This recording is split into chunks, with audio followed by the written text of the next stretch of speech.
Chapter 13. All too soon, Stanley was back out on the lake, sticking a shovel into the dirt. X-ray was right. The third hole was the hardest. So was the fourth hole, and the fifth hole, and the sixth, and the... He dug his shovel into the dirt. After a while, he'd lost track of the day of the week, and how many holes he'd dug. It all seemed like one big hole, and it would take a year and a half to dig it. He guessed he'd lost at least 5 pounds. He figured that in a year and a half, he'd be either in great physical condition or else dead.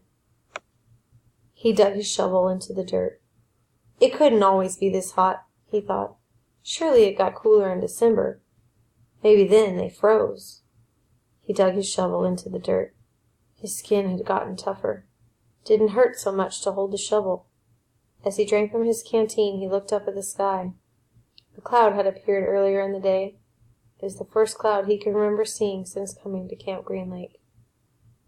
He and the other boys had been watching it all day, hoping it would move in front of the sun.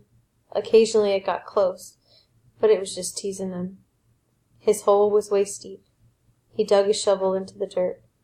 As he dumped it out, he thought he saw something glisten as it fell onto the dirt pile. Whatever it was quickly buried. Stanley stared at the pile a moment, unsure if he'd even seen it. Even if it was something, what good would it do to him? He promised to give anything he found to X-ray. It didn't seem worth the effort to climb out of his hole and check it out. He glanced up at the cloud, which was close enough to the sun that he had to squint to look at it. He dug his shovel back into the earth, scooped out some dirt, and lifted it over his dirt pile. But instead of dumping it there, he tossed it off to the side. His curiosity had gotten the better of him. He climbed up out of his hole and sifted with his fingers through the pile. He felt something hard and metallic. He pulled it out. It was a gold tube, about as long and as wide as the second finger on his right hand. The tube was open at one end and closed at the other. He used a few drops of his precious water to clean it. There seemed to be some kind of design on the flat closed end. He poured a few more drops of water on it and rubbed it on the inside of his pants pocket. He looked again at the design engraved into the flat bottom of the tube. He could see an outline of a heart with the letters KB etched inside it. He tried to figure out some way that he wouldn't have to give it to X-ray. He could just keep it, but that wouldn't do him any good. He wanted a day off. He looked at the large piles of dirt near where X-ray was digging.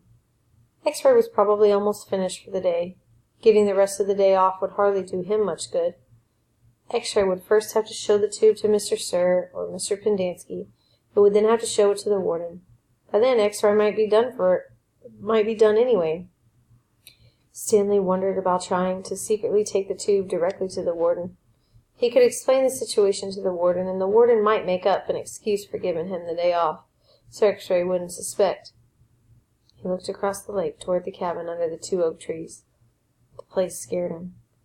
He'd been at Camp Green Lake almost 2 weeks, and he still hadn't seen the warden. That was just as well. If he could go his entire year and a half without seeing the warden, that would be fine with him. Besides, he didn't know if the warden would find the tube interesting. He looked at it again. It looked familiar. He thought he'd seen something like it, somewhere before, but couldn't quite place it. "What you got there, caveman?" asked Zigzag. Stanley's large hand closed around the tube. "Nothing, just, it's useless. I think I might have found something. Another fossil? No, I'm not sure what it is." "Let me see," said Zigzag. Instead of showing it to Zigzag, Stanley brought it to X-ray. Zigzag followed. X-ray looked at the tube, then rubbed his dirty glasses on his dirty shirt and looked at the tube again. One by one, the other boys dropped their shovels and came to look. "It looks like an old shotgun shell," said Squid. "Yeah, that's probably what it is," said Stanley. He decided not to mention the engraved design. Maybe nobody would notice it.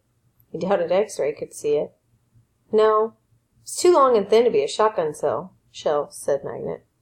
"It's probably just a piece of junk," said Stanley. "Well, I'll show it to Mom," said X-ray. "See what he thinks. Who knows? Maybe I'll get the day off." Your hole's almost finished, Stanley, said Stanley. Yeah, so? Stanley raised and lowered his shoulder. So why don't you wait until tomorrow to show it to Mom? He suggested. You could pretend you found it first thing in the morning. Then you can get a whole day off, instead of just an hour or so this afternoon. X-Ray smiled. Good thinking, caveman. He dropped the tube into his large pocket on the right leg of his dirty orange pants. Stanley returned to his hole. When the water truck came, Stanley started to take his place at the end of the line, but X-Ray told him to get behind Magnet, in front of Zero. Stanley moved up one place in line.